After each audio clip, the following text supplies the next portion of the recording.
ஓம் சாந்தி. Murali date 1/6/2024. காலை Murali pop தாதா மதுபன். பாபா கூறுகின்றார், இனிமையான குழந்தைகளே, நீங்கள் அனைவரும் உங்களுக்குள் ஆன்மீக சகோதரர்கள். உங்களுக்குள் ஆன்மீக அன்பு இருக்க வேண்டும். ஆத்மாவின் அன்பு ஆத்மாவிடம் இருக்க வேண்டும், உடலின் மீது இருக்கக்கூடாது. கேள்வி: தந்தை தன்னுடைய வீட்டை பற்றி அதிசயமான விஷயம் என்ன கூறியிருக்கின்றார்? பதில்: எந்த ஆத்மாக்கள் என்னுடைய வீட்டிற்கு வருகிறார்களோ அவர்கள் அவரவர்களுடைய பிரிவில் அவர்களுடைய நம்பரில் பொருந்துகிறார்கள். அவர்கள் ஒருபோதும் ஆடுவது அசைவது இல்லை. அங்கே அனைத்து தர்மத்தினுடைய ஆத்மாக்களும் எனக்கு அருகாமையில் இருக்கின்றார்கள்.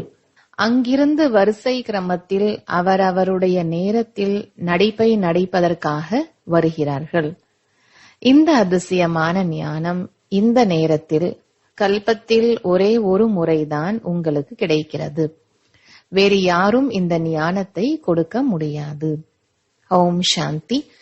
பாபா வந்து குழந்தைகளுக்கு புரிய வைக்கின்றார். ஆத்மாக்களாகிய நமக்கு தந்தை புரிய வைக்கிறார். மேலும் தந்தை தன்னை ஆத்மாக்களின் தந்தை என நினைக்கின்றார் என குழந்தைகள் தெரிந்திருக்கின்றீர்கள். தன்னை ஆத்மா என்று உணர வேண்டும் என யாரும் புரிய வைப்பதும் இல்லை, புரிந்து கொள்வதும் இல்லை. இந்த உலகம் மாறக்கூடியது. மாற்றக்கூடியவர் தந்தைதான். அவர் எதிரில் நீங்கள் அமர்ந்திருக்கிறீர்கள். வீட்டிற்கு செல்லும் போது முழு நாளும் தன்னுடைய தொழில் முதலியவைகளில் ஈடுபடுகின்றீர்கள். குழந்தைகளே, எங்கிருந்தாலும் நீங்கள் என்னை நினைவு செய்யுங்கள் என்பதே பாபாவின் ஸ்ரீமத். தனக்கு எந்த கணவர் கிடைப்பார் என மனமாக போகும் கன்னிகைக்கு தெரியாது. ஆனால் படத்தை பார்த்ததும் அவருடைய நினைவு இருந்து கொண்டே இருக்கிறது. எங்கிருந்தாலும் ஒருவருக்கொருவர் நினைவு செய்கிறார்கள். அது உடல் மீதான அன்பு. இங்கு ஆன்மீக அன்பு. ஆன்மீக அன்பு யாருடன்? குழந்தைகளுக்கு ஆன்மீக தந்தையுடன், தந்தைக்கு குழந்தைகளுடன். குழந்தைகளாகிய உங்களுக்குள்ளும் மிகவும் ஆன்மீக அன்பு இருக்க வேண்டும். அதாவது ஆத்மாக்களுக்கு ஆத்மாக்களுடன் அன்பு இருக்க வேண்டும். இந்த படிப்பு கூட இப்போதுதான் குழந்தைகளாகிய உங்களுக்கு கிடைக்கிறது. உலகத்தில் இருக்கக்கூடிய மனிதர்களுக்கு எதுவும் தெரியாது. நீங்கள் அனைவரும் சகோதரர்கள் என்றால் உங்களுக்குள் ஆன்மீக அன்பு இருக்க வேண்டும். ஏனென்றால் ஒரு தந்தையின் குழந்தைகள் அல்லவா. இதற்குத்தான் ஆன்மீக அன்பு என்று கூறப்படுகிறது. நாடகத்தின்படி புருஷோத்தம சங்கம யுகத்தில்தான் ஆன்மீக தந்தை ஆன்மீக குழந்தைகளுக்கு நேரடியாக புரிய வைக்கின்றார். மேலும் தந்தை இங்கு வந்திருக்கின்றார் என குழந்தைகள் அறிவீர்கள். குழந்தைகளாகிய நம்மை மலர்களாக தூய்மையாக பதீத்தத்திலிருந்து பரிசுத்தமாக மாற்றி உடன் அழைத்து செல்வார். யாராவது கையை பிடித்து கொண்டு அழைத்து செல்வார்கள் என்பது இல்லை. அனைத்து ஆத்மாக்களும் வெட்டுக்கிளிகளின் கூட்டம் போல பறப்பார்கள். அவைகளுக்கு வழிகாட்டி இருக்கிறது. வழிகாட்டிகளுடன் இன்னும் வழிகாட்டிகள் உண்டு. அவை முன்னணியில் இருக்கும். அனைத்து கூட்டமும் ஒன்றாக சேர்ந்து செல்லும் போது மிகவும் சப்தமாக இருக்கும். சூரியனின் வெளிச்சத்தை கூட மறைக்கின்றது. அந்த அளவிற்கு பெரிய கூட்டமாக இருக்கும். ஆத்மாக்களாகிய உங்களின் கூட்டமும் எவ்வளவு பெரியதாக எண்ண முடியாத அளவு இருக்கிறது. ஒருபோதும் எண்ண முடியாது. இங்கே மனிதர்களை எண்ண முடிவதில்லை. மக்கள் தொகை கணக்கிடுகிறார்கள், அதுவும் துல்லியமாக எடுப்பதில்லை. எத்தனை ஆத்மாக்கள் இருக்கின்றார்கள் என்ற கணக்கை ஒருபோதும் எடுக்க முடியாது. தோராயமாக எத்தனை ஆத்மாக்கள் சத்தியுகத்தில் இருப்பார்கள் என கணக்கிடப்படுகிறது. ஏனென்றால் பாரதம் மட்டும்தான் இருக்கிறது. நாம் உலகத்திற்கே அதிபதியாகிக் கொண்டிருக்கிறோம் என்பது உங்களுடைய புத்தியில் இருக்கிறது. ஆத்மா ஷரீரத்தில் இருக்கும் பொழுதுதான் ஜீவாத்மாவாக இருக்கிறது. இரண்டும் சேர்ந்து சுகம் மற்றும் துக்கத்தை அனுபவிக்கின்றன. ஆத்மாதான் பரமாத்மா. அது ஒருபோதும் துக்கத்தை அனுபவிக்காது. எதுவும் ஒட்டாது என பல பேர் நினைக்கின்றனர். நிறைய குழந்தைகள் இந்த விஷயத்தில் குழம்புகின்றனர். அதாவது நாம் தன்னை ஆத்மா என்று நிச்சயப்படுத்திக் கொள்கின்றோம். ஆனால் தந்தையை எங்கே நினைப்பது? தந்தை பரம்தாம நிவாசி என்பது உங்களுக்கு தெரியும். தந்தை தன்னுடைய அறிமுகத்தை கொடுத்திருக்கின்றார். எங்கே சென்றாலும் வந்தாலும் தந்தையை நினைவு செய்யுங்கள். தந்தை பரம்தாமத்தில் வசிக்கின்றார். உங்களுடைய ஆத்மா கூட அங்கேதான் வசிக்கின்றது. பிறகு நடிப்பதற்காக இங்கே வருகிறது. இந்த ஞானம் இப்பொழுது உங்களுக்கு கிடைத்திருக்கிறது. நீங்கள் தேவதையாக இருக்கும் பொழுது இந்த தர்மத்தின் ஆத்மாக்கள் மேலே இருக்கிறது என உங்களுக்கு நினைவிருக்காது. மேலிருந்து வந்து இங்கே ஷரீரத்தை ஏற்று நடிக்கின்றது. இந்த சிந்தனைகள் அங்கே தோன்றுவதில்லை. தந்தை பரம்தாமத்தில் இருக்கின்றார். அங்கிருந்து வந்து ஷரீரத்தில் பிரவேசம் செய்கிறார் என்பது முதலில் தெரியாது. இப்பொழுது அவர் எந்த ஷரீரத்தில் பிரவேசம் செய்கிறார்? அவர் தனது முகவரியையும் தெரிவிக்கின்றார். நீங்கள் சிவதந்தை பரம்தாமம் என எழுதினாலும் கடிதம் பரம்தாமத்திற்கு செல்லாது. ஆகையினால் சிவ பாபா பிரம்மா என எழுதுகிறீர்கள். பிறகு இவ்விடத்தின் முகவரியை எழுதுகிறீர்கள். ஏனென்றால் தந்தை இங்கேதான் வருகின்றார். அதாவது மவுண்ட் அபுனுடைய அட்ரஸ். இந்த ரதத்தில் பிரவேசம் செய்கின்றார் என்பதை நீங்கள் அறிகின்றீர்கள். ஆத்மாக்களாகிய நீங்கள் மேலே வசிக்கக்கூடியவர்கள். நீங்கள் சகோதரர்கள். இது ஆத்மா. இந்த பெயர் இவருடையது என எப்போதும் புரிந்து கொள்ளுங்கள். ஆத்மாக்களை இங்கே பார்க்கின்றனர். ஆனால் மனிதர்கள் தேக அபிமானத்தில் வருகின்றார்கள். பாபா ஆத்ம அபிமானியாக மாற்றுகின்றார். நீங்கள் உங்களை ஆத்மா என உணருங்கள். மேலும் என்னை நினைவு செய்யுங்கள் என பாபா கூறுகின்றார். நான் இங்கே வருகின்ற பொழுது குழந்தைகளுக்கு ஞானத்தை கொடுக்கின்றேன் என பாபா இந்த நேரத்தில் புரிய வைக்கின்றார். பழைய உடலை எடுத்திருக்கின்றார். இதில் இந்த வாய் முக்கியமானது. கண்களும் இருக்கின்றது. ஞான அமிர்தம் வாயிலிருந்துதான் கிடைக்கிறது. கௌமுக் என்கிறார்கள் அல்லவா? அதாவது தாயினுடைய இந்த வாய். பெரிய தாய் மூலமாக உங்களை தத்தெடுக்கின்றார். யார்? சிவபாபா. அவர் இங்கே இருக்கிறார் அல்லவா? இந்த ஞானம் முழுவதும் புத்தியில் இருக்க வேண்டும்.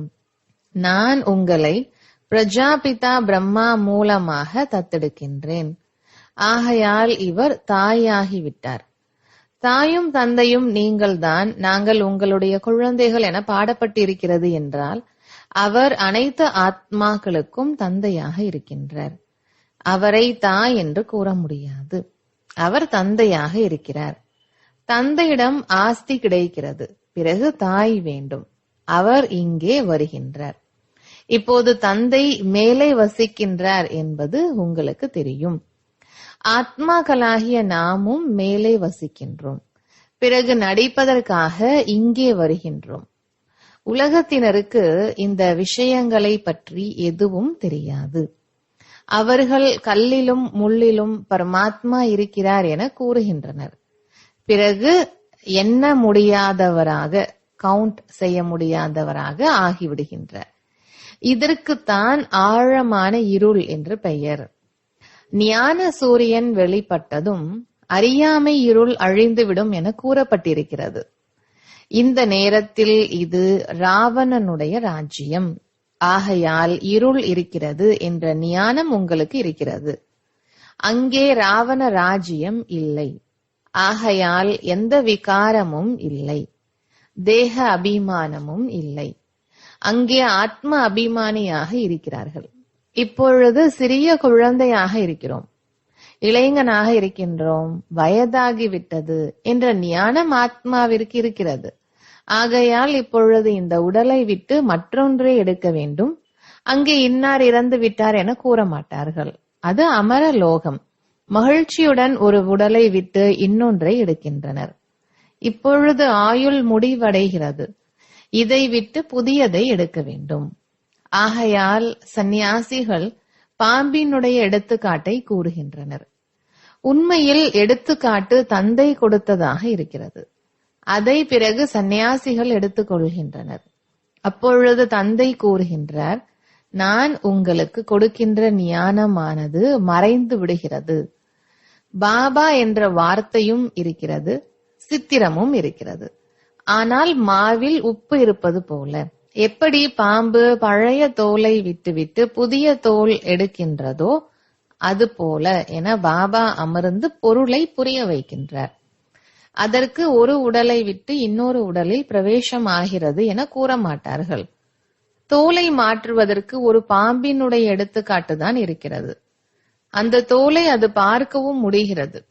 எப்படி உடையை கழற்றுகிறோமோ அது போல தோலை விடுகிறது. பாம்பு உயிரோடும் இருக்கிறது. எப்பொழுதும் அமரராக இருக்கின்றது என்று சொல்ல முடியாது. 2-3 தோலை மாற்றிவிட்டு பிறகு இறந்துவிடும். அங்கே கூட நீங்கள் சரியான நேரத்தில் ஒரு உடலை விட்டுவிட்டு இன்னொரு உடலை எடுக்கின்றீர்கள். இப்பொழுது நாம் கர்ப்பத்தில் செல்ல வேண்டும் என அறிவீர்கள். அங்கே யோக பலத்தினுடைய விஷயம். யோக பலத்தினால் நீங்கள் பிறக்கிறீர்கள். ஆகையால் அமரர் என அழைக்கப்படுகிறீர்கள். இப்பொழுது நமக்கு வயதாகிவிட்டது, ஷரீரம் பழையதாகிவிட்டது என ஆத்மா கூறுகிறது. சாட்சாத்காரம் கிடைக்கிறது. இப்பொழுது நாம் சென்று சிறிய குழந்தையாக மாறுவோம். தானாகவே உடலை விட்டு ஆத்மா ஓடி சென்று சிறிய குழந்தைகளுக்குள் பிரவேசம் ஆகிறது. அந்த கர்ப்பத்தை ஜெயில் என்று சொல்வதில்லை, மாளிகை எனப்படுகிறது. பாவம் எதுவுமே நடக்காததால் எதையும் அனுபவிக்க வேண்டியதில்லை. கர்ப்ப மாளிகையில் ஓய்வுடன் இருக்கிறார்கள். துக்கத்தின் விஷயம் எதுவும் இல்லை. நோய் ஏற்படும்படி எந்த அழுக்கான பொருளையும் சாப்பிடுவதில்லை. குழந்தைகளே, நீங்கள் நிர்வாண தாமத்திற்கு போக வேண்டும். இந்த உலகம் மாறப்போகிறது என பாபா கூறுகின்றார். பழையதிலிருந்து மீண்டும் புதியதாகும். ஒவ்வொரு பொருளும் மாற வேண்டும். மரத்திலிருந்து விதை உருவாகின்றது. மீண்டும் விதையை நட்டால் எவ்வளவு பலன் கிடைக்கிறது? ஒரு விதையிலிருந்து எத்தனை தானியம் உருவாகிறது? சத்யுகத்தில் யோக பலத்தினால் ஒரே ஒரு குழந்தை மட்டும் பிறக்கிறது. இங்கே விகாரத்தினால் 4-5 குழந்தைகளை பெறுகிறார்கள். சத்யுகம் மற்றும் கலியுகத்திற்கிடையே மிகவும் வித்தியாசம் இருக்கிறது என்பதை பாபா தெரிவிக்கின்றார். புதிய உலகம் மீண்டும் பழையதாக எப்படி ஆகிறது? அதில் ஆத்மா எப்படி 84 பிறவிகளை எடுக்கிறது என்பதும் புரிய வைக்கப்படுகின்றது. ஒவ்வொரு ஆத்மாவும் தனது நடிப்பை நடித்துவிட்டு மீண்டும் திரும்பி சென்று தனது இடத்தில் நிற்கிறது. இடத்தை மாற்றுவதில்லை. தன்னுடைய தர்மத்தில் தன்னுடைய இடத்தில் வரிசை கிரமத்தில் நிற்கும். பிறகு வரிசையாக கீழே வருகிறது. ஆகையால் மூலவத்தனத்தின் சிறு சிறு மாடல்களை செய்து வைக்கின்றனர். அனைத்து தர்மத்தினருக்கும் அவரவர்களுக்கென்று பிரிவு இருக்கிறது. நீங்களும் கூட வரிசை கிரமத்தில் தேர்ச்சி அடைகிறீர்கள். அந்த மதிப்பெண்ணிற்கு ஏற்ப இடத்தை பெறுகிறீர்கள். பாபாவின் இந்த படிப்பு கல்பத்தில் ஒரு முறைதான் கிடைக்கிறது. ஆத்மாக்களாகிய உங்களுடைய குலம் எவ்வளவு சிறியதாக இருக்கிறது. உங்களுடையது இவ்வளவு பெரிய மரம் போல. குழந்தைகளாகிய நீங்கள் திவ்ய திருஷ்டியினால் பார்த்து பின் இங்கே அமர்ந்து சித்திரங்களை உருவாக்கி இருக்கின்றீர்கள். ஆத்மா எவ்வளவு சிறியதாக இருக்கிறது. ஷரீரம் எவ்வளவு பெரியதாக இருக்கிறது. அனைத்து ஆத்மாக்களும் அங்கே சென்று அமரும். மிகவும் சிறிய இடத்தில் அருகாமையில் இருக்கிறது. மனிதர்களின் மரம் எவ்வளவு பெரியதாக இருக்கிறது.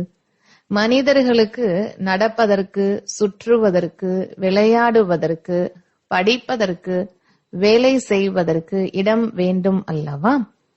அனைத்தையும் செய்வதற்கு இடம் வேண்டும். நிராகார உலகத்தில் ஆத்மாக்களுக்கு சிறிய இடம் இருக்கும். ஆகையால் இந்த சித்திரங்களில் காட்டப்பட்டுள்ளது.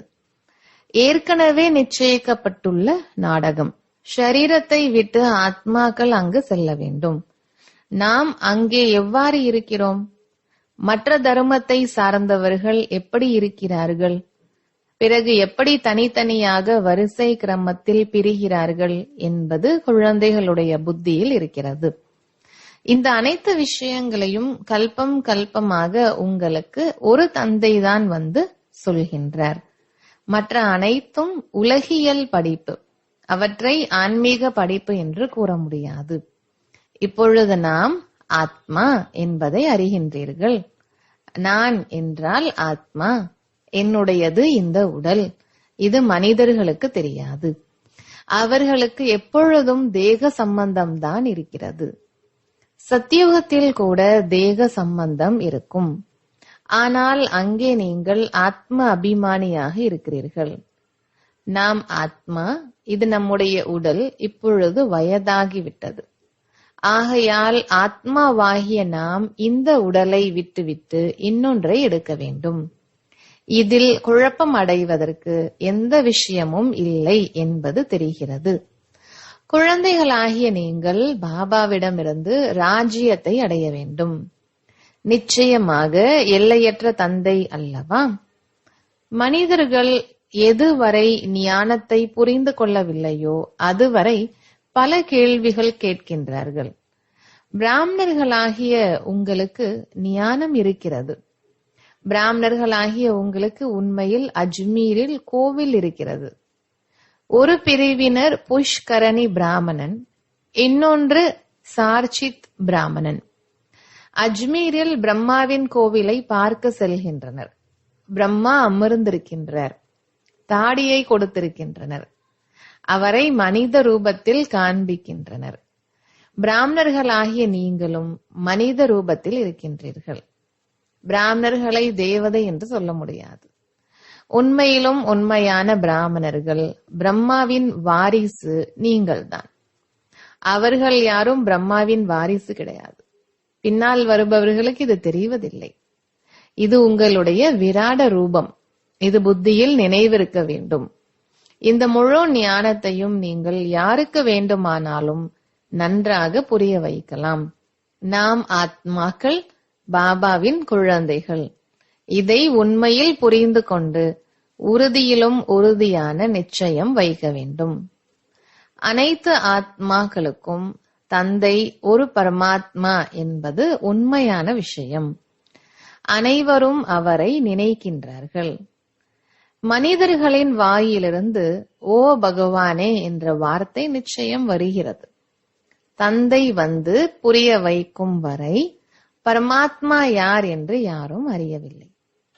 உலகத்திற்கு அதிபதியாக இருந்த லக்ஷ்மி நாராயணனை அறியவில்லை என்றால் ரிஷி முனிவர்கள் எவ்வாறு அறிவார்கள் என்பதை பாபா புரிய வைக்கின்றார்.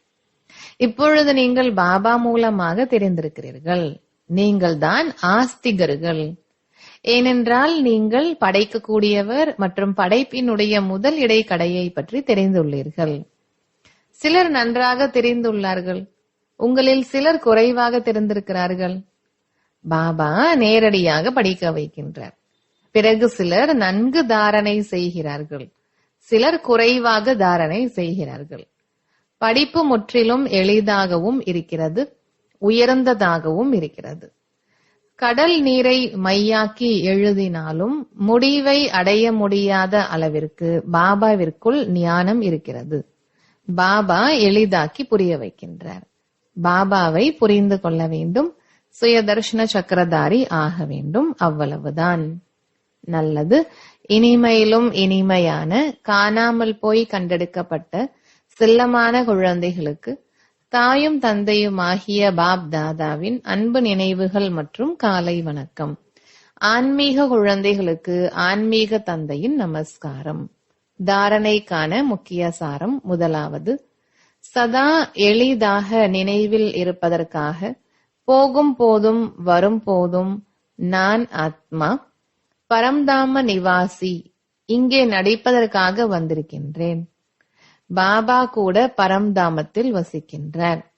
அவர் இந்த பிரம்மாவின் உடலில் வந்திருக்கின்றார் என்ற சிந்தனை செய்யுங்கள். இரண்டாவது, ஆன்மீக தந்தையிடம் ஆத்மாவிற்கு அன்பு இருப்பது போல தங்களுக்குள் ஆன்மீக அன்பு இருக்க வேண்டும். ஆத்மாவிற்கு ஆத்மாவுடன் அன்பு இருக்க வேண்டும். ஷரீரத்தின் மீது இருக்கக்கூடாது. ஆத்ம அபிமானி ஆவதற்காக முழுமையாக பயிற்சி செய்ய வேண்டும்.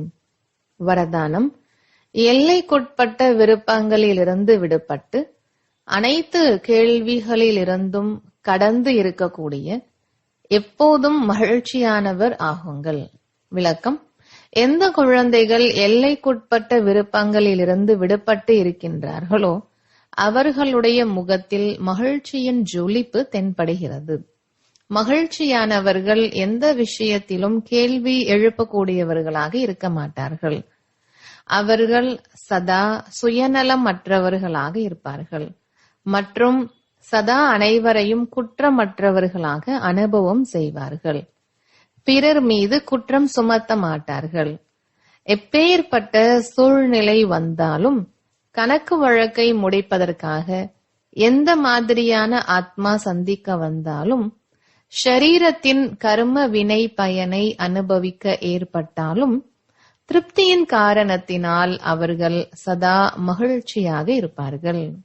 ஸ்லோகன்: வீணானவைகளின் சோதனைகளை கவனத்தோடு செய்யுங்கள், கவனக்குறைவாக அல்ல. நல்லது. ஓம் சாந்தி.